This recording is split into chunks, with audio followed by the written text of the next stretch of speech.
Oi, gente, sejam muito bem-vindos a mais um tópico aqui das nossas conversas relacionadas à arquitetura de dados modernas.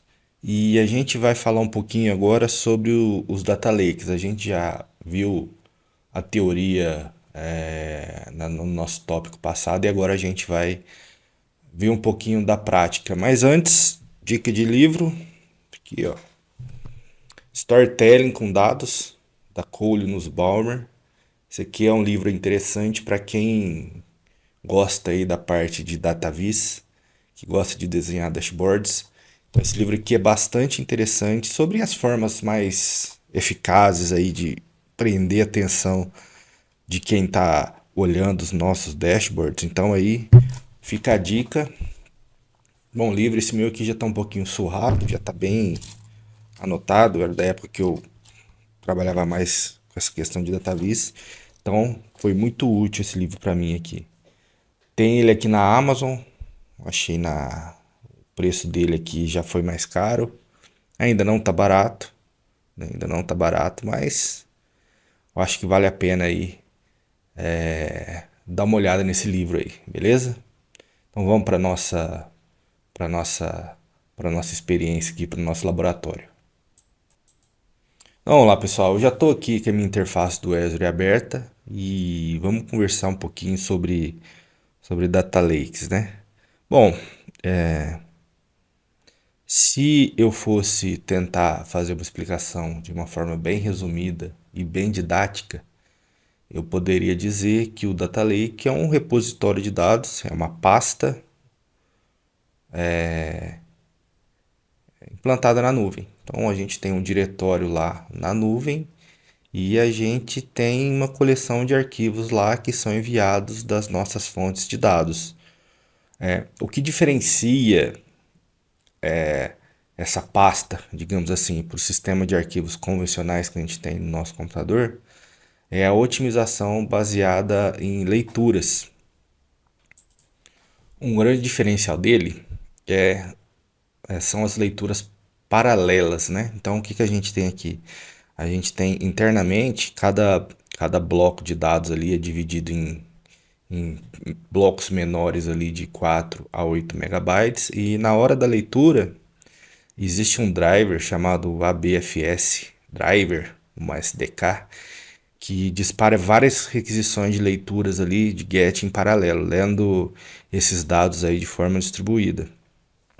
Qual que é a vantagem disso? Os blocos eles podem ser espalhados em diversos e múltiplos nós físicos aí, então fica cada pedacinho em um disco diferente, entre aspas, né? E, e com isso a gente consegue ler diversos blocos aí ao mesmo tempo. Isso garante uma performance interessante quando a gente está falando aí de implementações de data lake na nuvem, o que a gente não tem no nosso sistema, é, nosso file system aqui normal do nosso computador, né? Então a gente pode imaginar como um armazenamento 2.0, um armazenamento inteligente aqui. No Azure, a gente vai encontrar as storage accounts, as contas de armazenamento aqui, como contas de armazenamento, no caso, e a gente utiliza o ADLS, Azure Data Lake Storage geração 2, que permite namespaces hierárquicos. Namespaces hierárquicos foram aquelas situações de pastas e subpastas que a gente viu ali nos nossos tópicos anteriores ali.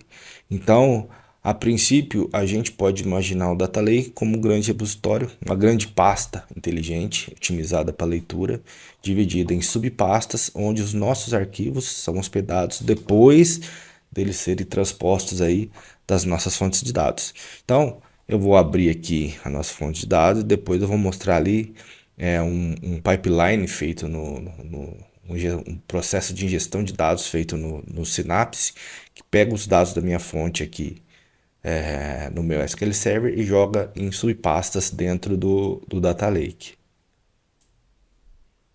Então, para iniciar esse laboratório, eu vou entrar aqui no meu, eu já tenho um Data Lake criado.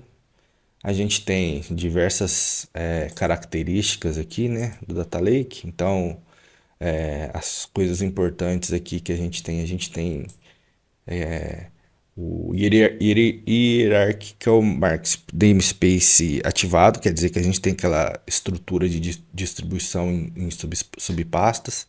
A gente tem aqui o Default Year, que é o formato que esse container, que esse data lake funciona. Então a gente tem três, a gente tem o hot, o cold e o cool. Cada um desses meios de armazenamento, desses tipos de armazenamento, eles são, eles são criados com o intuito de periodicidade que eu vou ler aquele dado. Então, a gente pode entender a camada hot aqui como a camada que eu leio o dado e escrevo o tempo todo dentro desse diretório, dentro desse data lake. Existem as camadas cold que eu escrevo de forma mais lenta, é um repositório um pouquinho mais histórico, e tem a camada cool também, que aí sim, aí é um repositório para eu guardar dados lá que em tese eu não vou utilizar. Qual que é a diferença de preço dentre esses caras? Quanto mais fria for a camada, quanto mais for orientada para armazenamento de dados muito históricos, maior é o meu preço de leitura. Para eu ler esses dados eu pago um pouco mais caro, porque a ideia é deixar armazenado quietinho. Essa é a diferença. Quando a minha taxa de leitura é dinâmica o tempo todo, o meu valor, o meu custo com a leitura, ele é mais brando, ele é menor, né? Então, o que mais que a gente tem aqui? A gente tem configurado o período de retenção aqui, ó. Se eu apagar um arquivo, quanto tempo ele fica disponível caso eu queira recuperar? Fica 7 dias, né? Mas o importante aqui também, o mais importante aqui que a gente vai verificar, fica aqui, ó, na opção de container. É aqui que a gente vê a nossa estrutura de diretórios. No meu caso, tem uma estrutura de log aqui que é automática, que é criada toda vez que a gente cria um data lake. E aqui eu defini 3 pastas: Silver, Gold e Bronze. Para quem não está muito afeiçoado com esses nomes, eles são relacionados à arquitetura medalhão. Ou seja, lembra lá que a gente falou da camada de dados brutos, a camada intermediária e a camada de disponibilização, de consumo? Então, o que a gente pode entender como a camada de dados crus, a camada bronze, a camada com dados intermediários, a camada prata, está aqui embaixo, e a camada de disponibilização de dados, a gente pode entender como a camada gold aqui, onde os dados ficam prontos ali, agregados para a gente poder fazer as nossas análises ali, né? Eu vou pegar o slide aqui para deixar mais claro aqui. Então, o que a gente tem aqui, ó? A gente conversou no nosso tópico passado. A gente tem o Raw Data Store aqui, que é o dados cru, que a gente pode entender como a camada bronze. O Intermediate, que é a camada dos dados ali já limpos, já pré-processados, já com as impurezas retiradas. E essa camada que a gente pode entender ela como camada prata. E aqui a camada de dados processados, os dados estão prontos para consumo. A gente pode entender como a camada ouro aqui do nosso data lake. Então, qual que é a ideia aqui, ó? A ideia é eu criar um pipeline, porque o data lake não tem muito para mostrar. O que a gente tem para mostrar é isso mesmo. É um caminho de diretórios onde a gente pode jogar arquivo. É uma pasta 2.0, digamos assim, uma pasta mais inteligente, hospedada na nuvem, né? Então, não tem muito o que mostrar. O data lake é isso que a gente está vendo aqui. É um espaço para a gente jogar nossos arquivos. Então, agora eu vou mostrar um pipeline que eu já desenvolvi, e mostrar ali o que ele vai fazer para jogar os dados aqui na pastinha bronze. Então eu vou abrir aqui o meu Synapse. Eu vou dar um Open aqui no Synapse Studio. Ele vai abrir para a gente aqui, para a gente poder entender aqui o funcionamento aqui dos nossos pipelines para jogar os dados lá no nosso Data Lake. Ele demora um pouquinho para abrir. Abriu aqui. Então eu vou abrir aqui a aba de Integrate, que é a camada de integração. O pipeline já está pronto, que esse pipeline 2 que eu deixei pronto aqui para a gente não perder tempo. Então vamos ver aqui o que esse pipeline está fazendo. Ele é composto de três componentes aqui. Então a gente tem o primeiro componente aqui que é um lookup, que eu vou mostrar para aqui que a gente está usando ele. A gente tem um segundo componente aqui que é o for each. Para quem já programou, é uma estrutura de for. Então, para cada iteração, cada item que ele vai recuperando de uma determinada lista, ele vai fazendo uma iteração. E tem aqui também outro componente que é o copy data, que a gente até viu um pouquinho dele no nosso tópico anteriores, que ele é o responsável por copiar os dados. Então, o que ele está fazendo aqui, ó? Esse primeiro componente aqui, ó, lookup, ó. Esse primeiro componente lookup, ele dá um select no meu banco de dados para recuperar informações de metadados. Então, por exemplo, ó, eu preciso jogar todas essas tabelas aqui lá para o meu data lake. Só que eu preciso informar para o lookup aqui, ó, preciso informar para o lookup quais são as tabelas que ele tem que fazer o select lá para mandar para o meu data lake. Então, deixa eu diminuir aqui o meu estúdio para ficar mais fácil para caber aqui. Então, o que eu estou fazendo aqui? Eu vou lá no Information Schema, que é uma tabela que guarda os metadados do SQL Server relacionados a tabelas.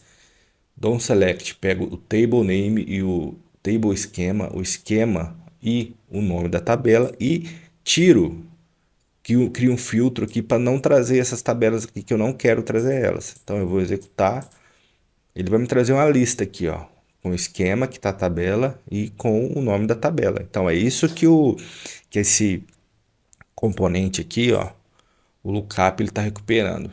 Depois que ele vai para o for each aqui, ó, o que a gente tem? A gente pega no for each aquela lista que veio do lookup, com aquelas informações de tabela e o esquema, ele pega aquelas informações aqui, ó, e usa aqui no nosso componente de cópia. Então, para cada iteração, é o for, então ele vai pegar a primeira, por exemplo, ele vai pegar aqui, ó, essa primeira linha aqui, a linha número 1, DBO como esquema e DIN cliente. Ele vai pegar esse cara aqui, através desse tipo select que a gente fez aqui. Então ele vai pegar lá o primeiro cara, ó, qual que é o table esquema? É o DBO.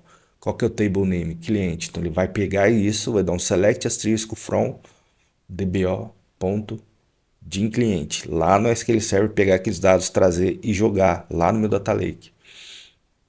Como que eu sei que ele vai estar jogando no meu data lake? Aqui, ó. Tá vendo meu sync aqui, ó? Meu sync dataset é o lista tabelas parquet, que é que está apontando para o meu, para o meu Azure Data Lake Storage 1, que está apontando lá para o meu Data Lake. Então ele está pegando ali do SQL Server e jogando para o Data Lake. Beleza, pessoal? Em resumo é isso. Vamos fazer o debug aqui, ó, para rodar. Depois eu vou mostrar para vocês aqui. Então ele está rodando, olha lá, entrou na fila, aqui, ó. Mostra que ele entrou na fila, está na fila de execução. Vai demorar um pouquinho.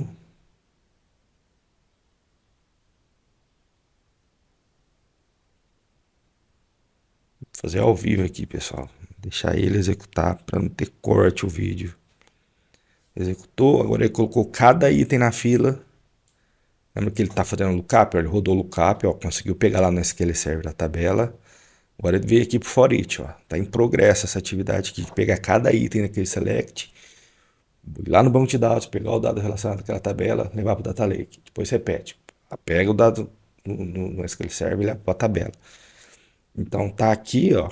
Ele conseguiu fazer com sucesso. E se eu for lá no meu data lake, aqui, vou lá no data lake, venho aqui em containers, onde estão as pastas aqui, os diretórios, venho aqui na camada bronze, aqui, ó, todos os meus dados aqui.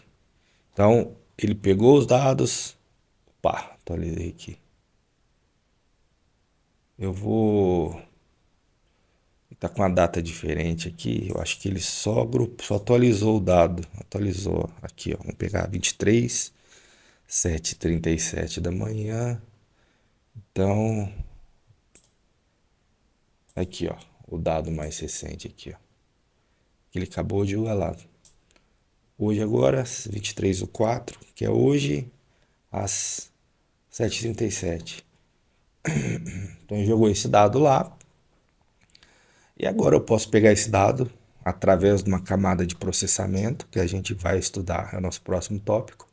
Através de uma camada de processamento, eu posso pegar esse dado, limpar esse dado, formatar ele, enriquecer ele e jogar para minha camada Gold ali, onde eu agrego esse dado e disponibilizo para consumo. Beleza, pessoal? Então esse aqui foi um pequeno overview, um pequeno laboratório aqui de como os data lakes funcionam. Então a gente pôde entender aqui que não tem segredo, é um local onde a gente joga arquivo. Às vezes no começo, assim, quando eu escutava falar de data lake, eu me perguntava, cara, o que é um data lake? O que é um data lake? Quando eu estudei e vi que era o data lake, eu falei, nossa, que coisa simples.